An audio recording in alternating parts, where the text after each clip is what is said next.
Hello ಎಲ್ರಿಗೂ ನಮಸ್ಕಾರ ಸ್ವಾಮಿ. ಇವತ್ತು ಇನ್ಸ್ಟಾಗ್ರಾಮಲ್ಲಿ ಸಿಕ್ಕಾಪಟ್ಟೆ ಟ್ರೆಂಡಿಂಗ್ ಆಗಿರುವಂತಹ ಪಾಂಡವಪುರ ತಾಲೂಕಿನ ಕುರಹಟ್ಟಿ ಫಾಲ್ಸ್ಗೆ ಅಣ್ಣನ ಎತ್ತಾಕೊಂಡು ಹೋಯ್ತಾ ಪಾಂಡವಪುರ ಶುಗರ್ ಫ್ಯಾಕ್ಟ್ರಿ ಹೊಗೆ ಆಲೆ ಮನೆ ಹೊಗೆ ನೋಡ್ಕೊಂಡು ಮುಂದೆ ಹೋಯ್ತಾ ನನಗೆ ಸಿಕ್ಕಿದ್ದೆ ಅಂಡರ್ಗ್ರೌಂಡ್ ಬ್ರಿಡ್ಜ್ ಅಲ್ಲಿ ನಿಂತಿರುವಂತ ನೀರು ಗುರು. ಇದೇ ಕಾಲುವೆನ ನೀರ ಏನೋ ಗೊತ್ತಾಗದೆ ಅಣ್ಣನ ಅಣ್ಣ ಬೈಕ್ ಓಡಿಸ್ಕೊಂಡ್ ಬಾ ಅಂದಿದ್ದೆ ತಡ ಅಣ್ಣ ರಫಾರ್ ಅಂತ ಬೈಕ್ ಓಡಿಸ್ಕೊಂಡ್ ಬಂದಿದ್ದು ಎಲ್ಲ ಜನಗಳು ಈ ಕಣ್ಣ ಬಿಟ್ಕೊಂಡು ನೋಡ್ಬೇಕಪ್ಪ. ಇದೇ ನೀರು ಮೇಲಿಂದ ಹರಿದ್ರೆ ಫಾಲ್ಸು, ಕೆಳಗಡೆ ಇದ್ರೆ ನಿಂತಿರೋ ನೀರು ಗುರು. ಅಣ್ಣನ ಪಕ್ಕದಲ್ಲಿ ಕೂರ್ಸ್ಕೊಂಡು ಮೇಲಿಂದ ನೀರು ಯಾವಾಗ ಬರ್ತದೆ ಅಂತ ಕಾದಿದ್ದೆ ತಡ ಗುರು. ಪಕ್ಕದಲ್ಲಿ ಇದ್ದಿದ್ದ ಅಣ್ಣ ಹೇಳ್ದೆ ಇವತ್ತು ಬರುದಿಲ್ಲ ಕಲ ನೀರು. ನಾನು ಅದನ್ನ ಕೇಳಿಸ್ಕೊಬಿಟ್ಟು ಈ ಬ್ರಿಡ್ಜ್ ನೋಡಕ್ಕೆ ಊರಿಂದ ಬರ್ಬೇಕಿತ್ತ ಅಂತ ಹೇಳಿ ಹಂಗೆ ಪಕ್ಕದಲ್ಲಿ ಇದ್ದಿದ್ದ ಏತ ನೀರಾವರಿ ಯೋಜನೆನ ನೋಡ್ಕೊಂಡು ಹೋಗುವ ಅಂದ್ಬಿಟ್ಟು ಒಳಗೆ ನುಗ್ದೆ ಗುರು.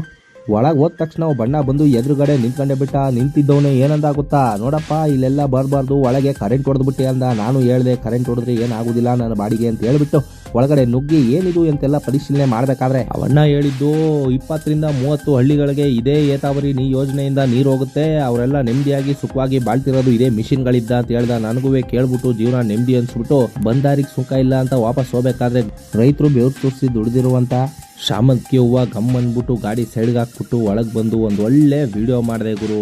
ನಮ್ಮ ಅಣ್ಣಂಗೆ ಒಂದು ಶಾಮಂತಿಗೆ ಹೂವು ಕಿತ್ಕೊಂಡು ಅಣ್ಣಂಗೆ ಪ್ರೀತಿಯಿಂದ ಕೊಟ್ಟಿದ್ದೆ ತಡ ಅಣ್ಣ ಏನಂದ್ರು ಗೊತ್ತಾ,